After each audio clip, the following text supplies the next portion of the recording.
What's going on, everyone? Welcome back for another episode of The Point Spread. This week for the PGA Tour's Mexico Open, a brand new event, and we have a brand new guest on the show, Hunter Van Es of Fantasy Points. What's going on, Hunter? Not much. Thanks for having me on, Dom. I'm really excited to get back to some stroke play this Yes. week. How'd Yeah. you do with the Zurich Zurich, last week?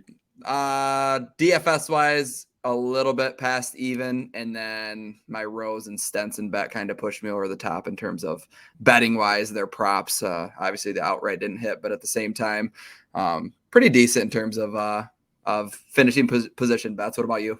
It was pretty rough on both ends, I guess. I had Horschel and Burns to win, and I had some placement on them too, which kind of saved me a little bit. But I should have just taken it off, like how Yeah. most of us were saying. But I mean, they were that's crawling back in there Sunday. Like they had a legit shot, and then it would just get ripped away from them, and then right back, then just over and over again. So, yeah. I mean, they were live at least. It's funny. I think I checked the tour app once or twice that afternoon, and the one time I looked, of course, they're 2 shots away, and so of course Yeah, I looked into it a little bit more. I had to turn it on, and I think as soon as I did that is when I think it was Burns went water there. So yeah, and that's like the Zurich week is like I didn't want to bet it, I didn't want to play DFS, but at the same time, the content's there, the tournaments are there, so why not? It definitely could have been worse, just because yeah, like you can think you're gonna have an awesome week after Thursday, but then you forget how bad alternate shot can really go. Like we seen teams that had a great day on Thursday just missed the cut. yeah, yeah. Was Exactly. I mean, you couldn't feel good about your guys almost. I mean, unless they were -10 on Friday right, or on right, yeah, Thursday. I mean, you sorry. almost had to. Yeah, But like Friday, I was always looking forward to seeing this Mexico Open field, and yeah, right when it was released, just even worse. Like there couldn't be much worse, like back-to-back PGA events than what we're seeing in these 2 weeks. Because the Zurich, the team event, nobody likes it. It seems like I didn't watch a ton of it, but it's not all that intriguing to me. But then they dropped the Mexico Open field, and it's this week. And then you get guys like Daniel Berger, Hoffman dropped out, Christian Bezaden, who dropped out, Chappell, who I probably would have played a decent amount, dropped out. It's like not giving us a whole lot to work with, it seems like.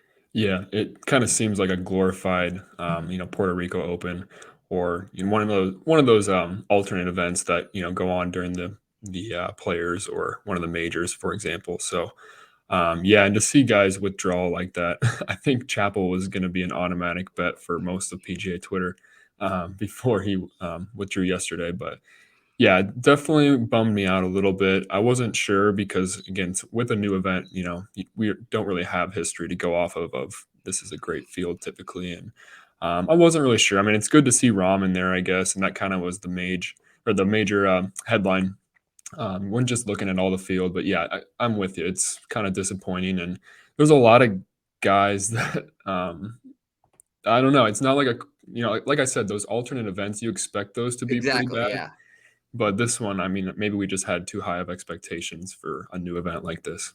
I kind of did just because like it essentially replaced WGC Mexico, which was the best golfers in the world. So the Yeah, prize pool, the purse is there too. Like it offers a pretty decent purse. So I would have thought that alone would have pulled some golfers there. But I guess the whole travel thing and whatever their yeah, schedule looks like, it makes a little bit of sense. But I really didn't think it would be this bad. yeah. I'm with you, and I guess yeah, you're right. The travel, maybe the COVID part, makes some guys just kind of sit back a little bit for a week, but um, yeah, we'll see. I mean, we'll see what it plays like this week. If it's one of those birdie fests, maybe that entices a couple of guys to go next week or next year. Sorry, but yeah, I'm with you. Kind of disappointing, but I think there's still some money to be won. Yeah. Just when looking across the board here. So Yeah, there is. And speaking of the WGC Mexico taking its place, I'm going to use that as a comp. I've kind of decided that I think it will play fairly similarly that it did, not just because it's in the same country or because it's in Mexico, whatever, but some bunkers around the greens, pretty big greens, longer course, par 71. Like there are a lot of comparisons that you can draw to that event. Another one is TPC Twin Cities 3M Open. That is another course that has bunkers everywhere, like this week that we're going to see. So couple corollaries there that I will be kind of looking at. You can look at the Mayakoba leaderboard from November if you want. That event was played in Mexico where Hovland took that one down. But is there anything statistically that you are weighing heavier than you normally would in a normal PGA Tour event? Yeah, good question. I think you hit them all with the course comps there. I looked at some past Palom courses too. It's just hard to find, the data on that because there's only the strokes gained. There's nothing in particular with those kind of events there. But as far as stats go, it's a longer course, so definitely want to take driving distance into consideration. The fairways are a little more wide open, so you can really bomb it off the tee here. I don't think guys are really going to have to worry too much about the hazards. I think these landing areas are, wide enough to where, yes, there's water on the course, but I don't know if it's really going to be too much of a hazard. I think the sands, or the sand bunkers, like you said, will be more, something that we need to look into, such as sand save, for example. So driving distance, sand save percentage. It does seem like a lot of these approach shots are going to be, 175 to 200 plus. So looking at guys with, who are really solid with their long irons this week. But, we've never seen this course before. So everything that I'm saying right now could be completely wrong, by the time Thursday comes. But just by looking at the distance of the holes, it kind of allows us to make some guesses. Like you said, there's over 100 sand bunkers, I think, and they're all pretty deep, like Greg Norman likes to do. So I don't know. I guess those are kind of the main three that are different from your typical TV or PGA Tour event. Like I said, it's probably going to be a birdie fest, so we're definitely going to look at approach stats, all that kind of stuff, birdie or better percentage. So anything that I'm leaving out here that you maybe are looking this week? No, you hit it right on the head. I mean, I have basically all the same metrics that I'm looking at. Sand saves, I'm putting into my model slightly. I mean, when you're putting sand saves in, that's always kind of tough because you're assuming guys miss the greens, which at a course like this where some of the greens are a little bigger, I don't want to plan on guys missing the greens, but if they do, they're going to be in a bunker. So you want to have a guy that isn't just horrible when it comes to sand save. So that is worth looking at. I like the point that you made of 175 to 200, 5 par threes on the course, all of them, except for, all of them falling into that range. 170, I think, is the shortest one. 2 of them play over 200 yards, and then 195, 208 after that. So I think those long approaches are going to come into play, especially obviously on those longer par fives. The par fours are all over the place. I mean, we have one that's 297 and another that's 520. So it's just kind of all over the place. You have to make some stands. Obviously, we don't have any type of data from this course. We've never seen it before. We don't know what to expect, but from the information that we're given, all we can do is make our best guess. And I think you hit it head on. I like driving distance. I'm looking at that as well. But anyways, betting board. Let's get to the elephant in the room. Jon Rahm, 4.5 to 1. I kind of expected this. Like I think I jokingly tweeted like Rahm minus 100 or minus 200 or whatever, but like I fully expected him to be anywhere from 3 to 5 to 1. Like I wouldn't have been shocked if he opened at plus 300. I get it. He's the class of this field by a long shot. It makes it kind of difficult from an outright perspective. Like if you have a big card and you're fading Rahm, which I think most people are, because you don't see a whole lot of people lay the plus 450 like at an event. And I haven't really seen that on Twitter. But if you are fading him, I feel like that puts a lot of risk into the rest of your card. Yeah, I'm with you. Like you said, on the number beforehand, once I saw the field, I'm kind of with you on that really low number. I was curious on if we were finally going to see something above 10, and I guess we saw that with the Masters for him. But again, he's been struggling. I mean, we all know that over the last couple of months, not really struggling like missing cuts, but by his standards, of course. I think you make a really good point. What are you going to do with Rahm this week? If you completely fade him, it does leave kind of a hole in your card. I think he's more of a DFS play, which is more of your show next or tomorrow. I just think that number is unbettable, really for any golfer. I guess Tiger Woods maybe can can get Right. that kind of number, but I mean, if you're looking to bet something like that, like parlay the NBA game tonight, I think um, take Yeah, you the got to do something. You got to do something yeah. with it. Like my betting card is on the screen now, as you can see.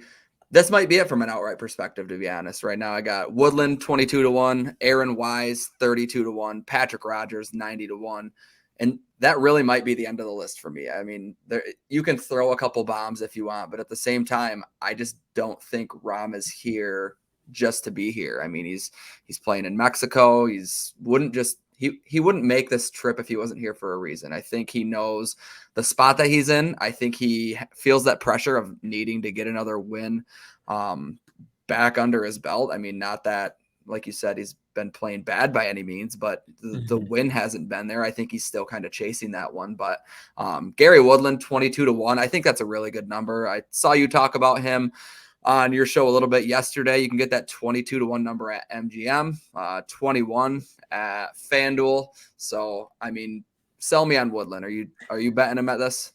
Yeah, I'm definitely taking Woodland. I'll even play him in DFS. He's kind of chalky, but love Woodland at that number. I think he opened a little bit higher than that, but those withdrawals, of course, dropped him down. But Yeah. he had a really, I mean, again, by his standards, a rough 2021 season. But he's really starting to string together some really great starts in his last few, outings. So he's got 3 top 10s in his last 6. He's got 2 missed cuts in that 6, but the 2 missed cuts were at the Players when the weather was absolutely terrible, and at the Masters where he lost, I think, 3 or 4 strokes putting. So I'm willing to forgive him. Like I said, he's got 3 top 10s in that span. Gained over 6 strokes at Valero, another Greg Norman design. He sits at the top of my model this week, mainly because he's first in approach. He's top 10 and birdies are better, par fives, proximity from 200 plus, that range that we were talking about. I just really like Woodland this week. I think that's a solid number. Um, I don't know. I think if there's ever a time for him to win, I think he's due for a win. He's definitely been in contention. And I think his motivation is definitely there. He wants to get back in the winner's circle. Um, I'm going to be all over him, betting him DFS. I think top 10. I think he's 220 or plus 220 to top 10 as well. So I do like that number too. Yeah, I'm all over Woodland. I think you brought up a good point before too. Like, what are you going to do with your card? I think that's where you need to start. And you could fit in a couple of guys in this range, like Woodland. I see you got Wise up there as well. I kind of like having a couple in this mid range and then adding a couple of darts like you have. We'll Yeah. get to them, of course. But yeah, I love Woodland, of course. I think that's where I'm going to start my card too, is 1 or 2 guys in this 20 to 30 ish range, and then move on from there. But yeah, I really like Woodland this week. Yeah, my other thing with Woodland is the approach games there. You'd mentioned the 2 missed cuts at the Masters, at the Players. He gained strokes on approach in both of them. 6 straight events if you want to include the Masters. And then looking at the WGC Mexico comp, T17 or better the last 2 times it was played down there. I think 2021 or whatever they played that concessions, but it was called WGC Mexico. But Yeah. 2020 when Patrick Reed won it, he was T12, and then 2019 he was T17 there. Not great finishes after that. I mean, he didn't even play really his best golf when he was at the WGC Mexico, finishing top 20. I mean, it is a shorter field, no cut event, but at the same time, similar type of course. Talked about the TPC Twin Cities, the 3M Open. Only time he played the 3M, he finished T11. So these type of longer par 71 courses, Woodland showed up there as well. And I do think that 22-1 is a fair number, especially if you are leaving Rahm off the card. I think you have to keep it short. I mean, I wouldn't go bet 10 guys outright because a Rahm win can just pull everything from you in 1 week. And I wouldn't put it past Rahm to win by 5-6 strokes. Like, that's definitely in the realm of possibilities. So you got to kind of have that in the back of your mind when you're putting your card together. That's why I have it a little bit smaller. But yeah, I think that 22-1 is solid. Aaron Wise, he rates out really well for me. Hunter, I know you'll see over the next couple months here, my season long guys are going to take priority, and Wise is one of them. Okay. kind of been picking him, it seems like, every week. Heading into the season, I had high hopes for Woodland too. Patrick Rogers, the same thing. Patrick Rogers kind of fits the same mold as Wise, where they showed me a bunch to end 2021. I thought Wise would be a lot better, I guess, heading into this year. I mean, we saw him have a lot of high finishes to end 2021. 8th at the Shriners, 5th at the CJ Cup, 15th at Mayakoba, which I mentioned was in Mexico. He hasn't played horribly in 2022. It's just some of those missed cuts. A very poor putter has dragged him down. T17 at API, 21st at RBC Heritage. I mean, he's still very young. Like, we can't forget that. Aaron Wise is still a very young golfer. But looking at season stats, he ranks inside the top 5 in comparison to this field, which take that as you will, in par 3 scoring, ball striking, tee to green, and off the tee. So I do think this is a type of event that Aaron Wise should excel in. Do I expect him to win? No, but I'm at least going to throw the 32-1. Top 20 on him is, where are we at? Plus 175 on a top 20. I'm probably more likely to go that route. It's been since API, since his last top 20. So I do like Aaron Wise quite a bit. Is there anybody else in this range, like 40-1 or lower, that you're going to be betting? I think you bring up a good point on Wise. He's been in contention. I just think every time he's flopped has been when everyone has been on him. Yep. Which makes it really tough to do it, I guess, this week. But in this kind of field, I think that's a solid number for a guy with his upside. So I like that bet quite a bit. Otherwise, for this, the rest of this, I was debating between Tony Finau and Gary Woodland when I was kind of making my first bet. I took Woodland just because his form's been a little bit better recently. 22-1 for Finau. I don't mind it. It's just not going to be for me. I don't know what to do with Munoz this week. I don't really like. I don't like him to win. I guess maybe some first round leader. That's always a popular bet. Yeah. But what are your thoughts on Munoz this week? I looked up just some different events he's had in Mexico. I like what you said with the World or the WGC event. Just looking at that kind of event. I was looking at some Corn Ferry Tour events too in the past in Mexico, and he actually finished top 3 in back-to-back years in Mexico.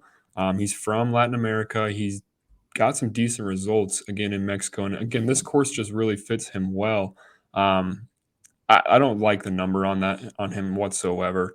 I just kind of wanted to get your opinion on Munoz this week. Yeah, I don't think I could bet him at that number when there's other guys in that range, like the guys that we've talked about, like Aaron Wise being at 32, Munoz at 33. I was all over Munoz. I think it was the Heritage, and then he withdrew. I think he was 100-1 or whatever, but the stats were popping week after week.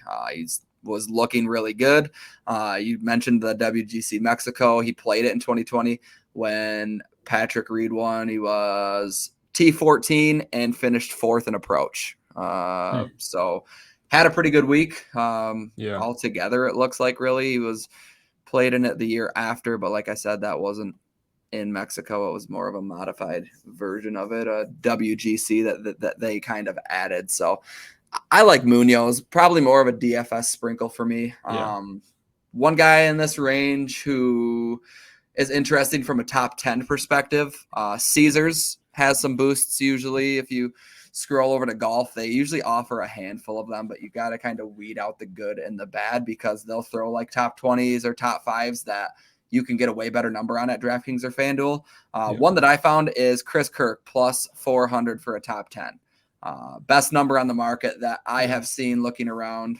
Like I said, sometimes these boosts really don't present value. This isn't the case. But looking at Kirk's game outside of the putter, he's been almost flawless from a statistical perspective. I mean, season ranks in comparison to this field, he's 2nd in tee to green, 3rd in ball striking, and 5th off the tee. Hasn't been missing a lot of greens, but if he happens to, he's still inside the field's top 15 in sand saves this season. I can probably be talked into a 35-1 for Kirk, but I would rather bet him for a top 10 at the same number that you can bet Jon Rahm outright. Yeah, I'm with you on that. He's 3rd in my model. There's really no like red areas for like those main stats that I was looking at for Kirk. He's sixth overall in strokes gained total in the last 24 rounds within this field. He's just been playing some really good golf, but Yeah. like you said, I just don't like the number. This whole range here. I mean, I guess besides Aaron Wise, I mean, Patrick Reed's won in the past, but he's been getting some buzz. But I don't see it, especially at that number. I mean, you could have bet him at the Masters for much higher than that. I guess I just don't see him shooting low enough to contend here. Um, Otherwise, it's a lot of guys within this range that I just don't see winning. I like you said, I like the DFS sprinkle term that you used. I like sprinkling some of these some of these guys. But yeah, Brendan Todd, this course is just way too long for him. Doug Gim, I just don't see it here, especially at that number 55 to 1. I Yeah. do like Cameron Champ quite a bit this week, especially from an outright perspective. You really need to find the right number on that, of course. I think FanDuel has him last time I looked. Oh, no, FanDuel has the bad number. They're 36 to 1. DraftKings 45. That was 60 earlier today. So it looks like it's Points gone bet down a laying bit. at 50. Okay. That's If still not that's too bad. still true, which, yeah, I mean, I wouldn't go deposit into bet for 5 points. I mean, just sprinkle on DraftKings if you're on Champ. But yeah, from a distance perspective, it's hard to deny Champ. I mean, he's going to win. He's probably going to win an event in 2022. We just don't know which one it's going to be. It seems like that's kind of what he does. I had him in my season long last year, and it was just an absolute roller coaster. Yeah, So I bet. yeah, I don't mind him either. Other ones in this range, Davis Riley stuck out to me early in the week, but I don't think I can get there from an outright perspective. I'll drop down a little bit in this card. I got Patrick Rogers. Oh, that way. Patrick Rogers, 90 to 1.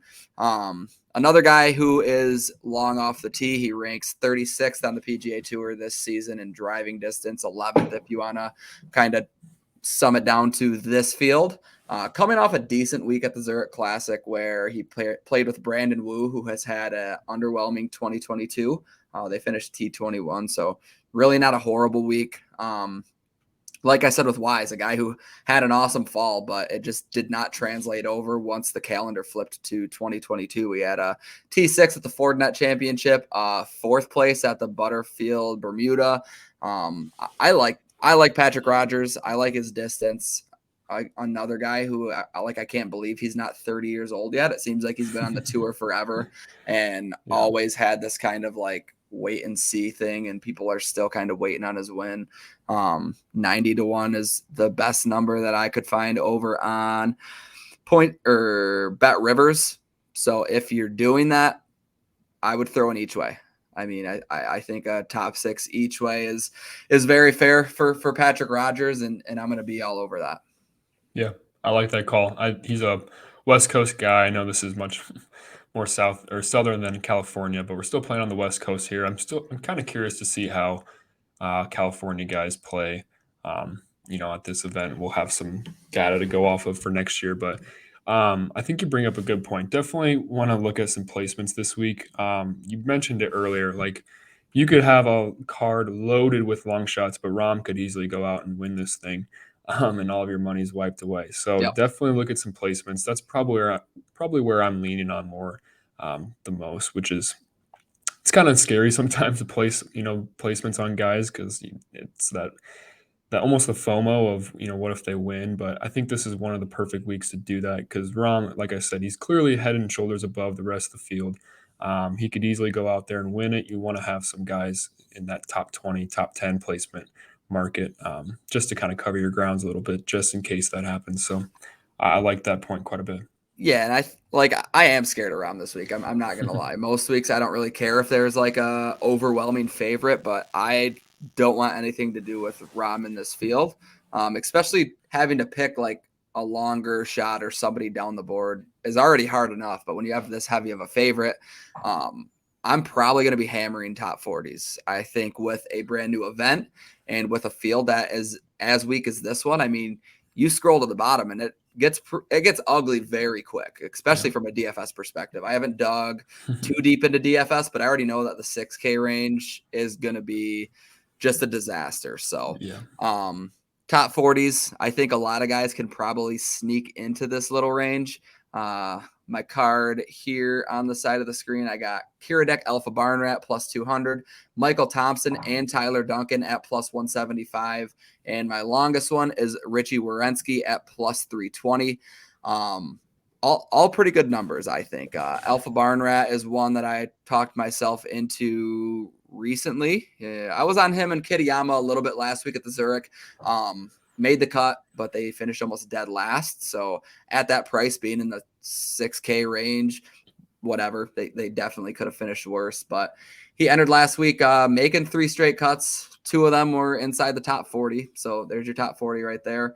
Yeah. Similar fields. They were a couple of the alternate events. So no different there. I wouldn't knock him for that. But the thing with Alpha Barn Rat, played in the WGC Mexico 2 times and absolutely smashed both times. 2019 T3, 2018 T5.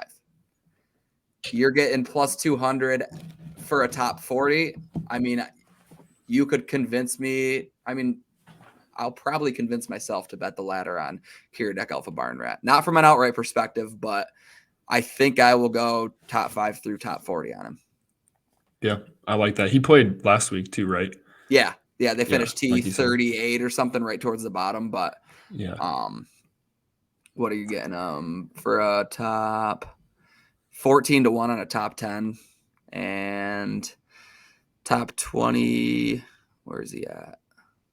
Plus 650. I like it. yeah. I like it all the way around. I mean, I think you can truly bet the ladder on him. I don't think he's a great bet to finish top 5, but he's done it twice at the WGC Mexico, and those fields were a lot stronger than this one is. So, yeah, I like that. I like your call on the WGC. I think that's a good thing to go off of with such little, course history to go off of, even in Mexico in general. I think that's a smart idea. Yeah, a couple of the other guys, Michael Thompson, he's in my FanDuel article. That'll be going up on Fantasy Points shortly, but started off the year playing some pretty good golf. I know he was popular in terms of DFS, but when it comes to Michael Thompson, he's actually had some success at courses that fit this type of mold of par 71s that are a little bit longer. Obviously had the win at the 3M back in 2020. Looking at courses that have a similar layout. We talked about Mayakoba, T15 there last November when he really wasn't playing all that good at all. So plus 175 for a top 40 on DraftKings. I think this is a good bounce back spot for Thompson. Hopefully he can get back on track here, but with the guys that he's kind of priced around, I think he does present that type of upside. It just seems like the type of course that we've seen him have success at. So I do like Thompson as well. Richie Werenski, plus 320. That's probably as low as I'll go. Like I told you, it gets kind of gross, but he was playing arguably the worst golf of his PGA Tour career as of late, from June 2021 through like February of this year. He had made 5 of 20 cuts, T25, 37, 47, 50, and 59. So Werenski was playing horrible, but he's really turned it around as of late, made the cut in 3 of his past 5. 2 of them were top 30s, so that kind of plays into the whole top 40 bet. Gain strokes on approach in 3 of those 4. Putting has been very consistent, and he's another guy who has had a couple decent finishes at TPC Twin Cities, the 3M Open. So Werenski at plus 320 on FanDuel, I think is a good number, and that rounds it out for me in terms of top 40 bets. Any other bombs that you want to touch on? Yeah, just some quick ones here. I like Chad Ramey quite a bit, just kind of because of those past Paulum course comps that we were talking about. He won the Corrales back in March. He also finished 5th at the Puerto Rico Open. But what I do like too is he finished runner-up in one of those Corn Ferry Tour events in Mexico that I was talking about earlier with Munoz. So I like Ramey quite a bit. He actually, fits pretty well statistically as well. Second in birdie or better. He ranks 3rd in total strokes gained on courses longer than 7,400 yards. So I like Ramey. My one worry is that it just seems like too easy to bet like someone that's been doing so good on these kind of courses, but he's been playing really well. And like I said, he scores a lot of birdies too. So I think he's 80 to 1 on DraftKings. I'll definitely have an outright on Ramey and probably some placement too. I haven't quite looked at that too deep, so I'll look at that later tonight. But yeah, I like Ramey quite a bit. I had Smotherman in my article. I was planning on doing more DFS with him, but it looks like his ownership percentage is just going to be god awful. So Yeah. I'm going to look at him as probably in some placement stuff. I don't see him going out and winning this thing. He just ranks so well in a lot of the stats that I was looking at too. Fifth in approach overall, fifth or top five in par five scoring, best in the field in that proximity number from 175 plus too. He's really good with those long irons. So I like Smotherman quite a bit. As far as outrights go, I'm probably not going to go too deep, like I was saying, because you could fill up your card a lot. You Yeah. can make a case for a lot of these guys, really, if you wanted to, but that's probably it for outrights. Any other outright plays that you want to go over? Not like you said. I mean, I wouldn't be shocked if a bomb won here, like a guy at Yeah. 150 to 3, anywhere from 150 to 350.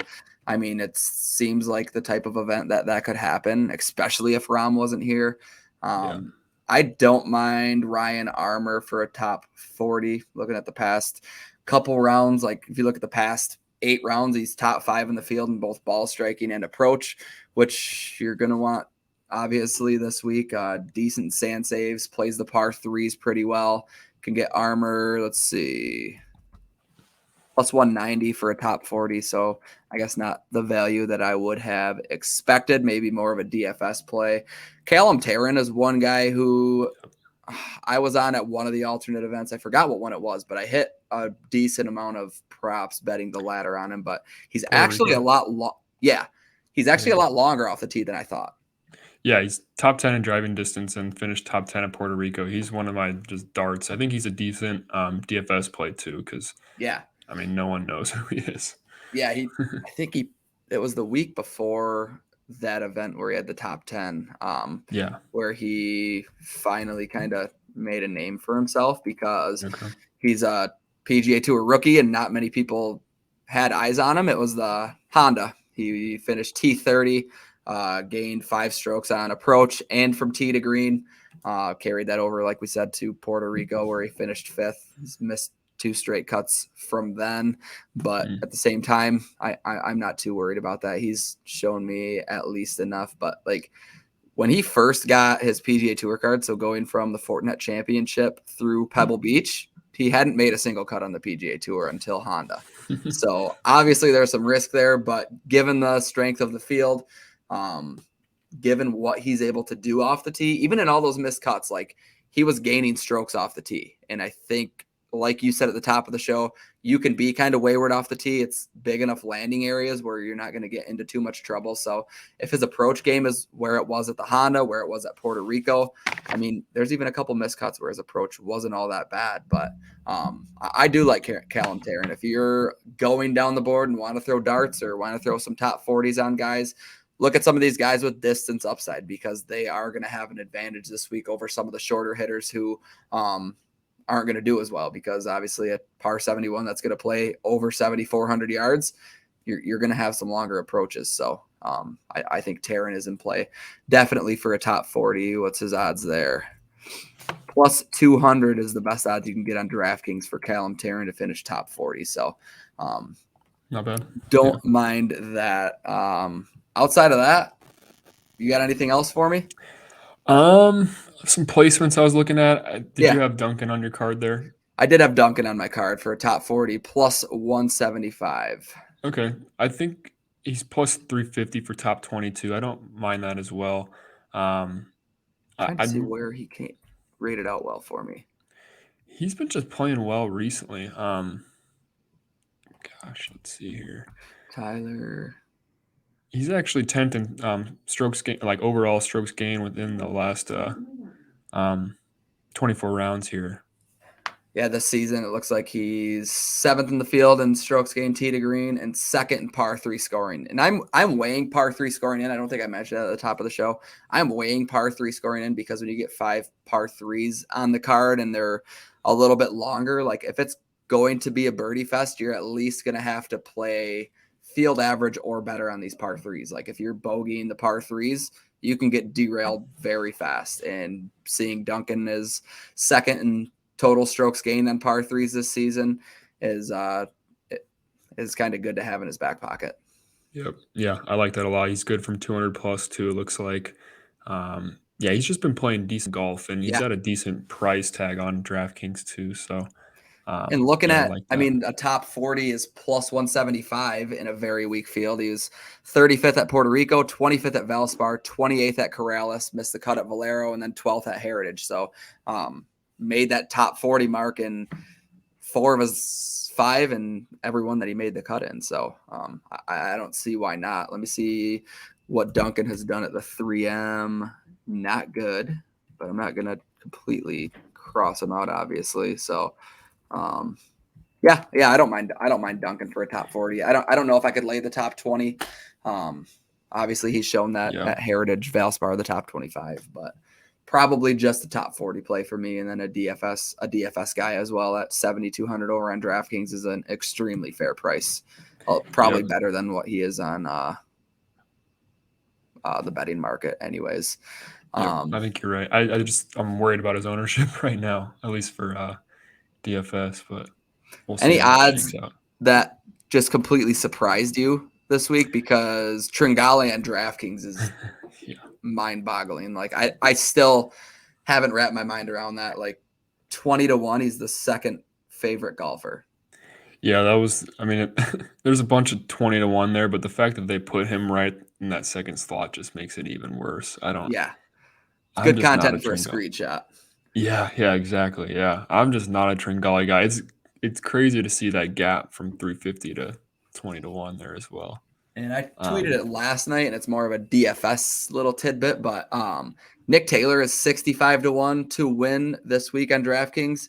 He's the FanDuel minimum, like 7K. So if you play FanDuel DFS, it's almost a free square. And there's not Yeah. many in golf. Like DraftKings doesn't usually slip up like FanDuel does or like Yahoo does. I don't know if you've ever seen the Yahoo pricing on DFS, but it can get weird at times. And when I went to the bottom and saw Nick Taylor hiding in there, it was just like odd. And then I went to DraftKings and he's 65-1, one of the quote unquote favorites if you want to go there. But that was one thing that seemed a little bit off to me. Outside of that, the pricing on FanDuel is fine for the most part. So Yeah, that's interesting. And normally on FanDuel, you can kind of fit more of that stars and scrubs, in your lineup there a little easier on prices. So that'll really open things up for you. that So allows you to do just about all you want. You can start at the Yeah. top and the bottom with Rahm and Taylor and probably fit a decent looking next 4 in there. So yeah, I like that.